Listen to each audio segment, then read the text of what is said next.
Assalamualaikum everyone, welcome back to Mr. TechFox. If you love customizing your PC or just want to spice up your documents, installing new fonts is a great way to do that.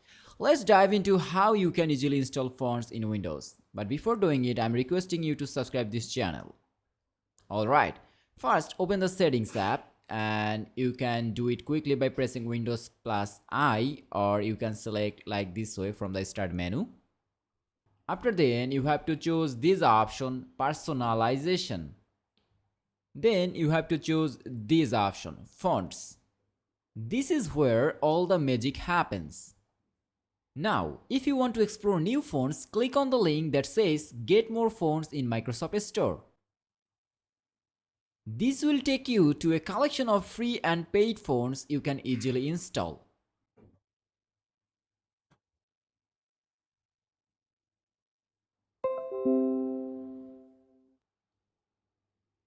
On the other hand, if you have downloaded a font file from the internet, it's super easy to install. If that font file comes with a .zip extension, then you have to extract it first. And then you have to double click on that. After then, you have to press on install button and it will start to install. You can also do this like this way. You have to press anywhere on your desktop and choose personalize and choose fonts option again and drag that file here. Here you can see that I already installed it, so I'm choosing no. And that's it. You have successfully installed new fonts on your Windows computer.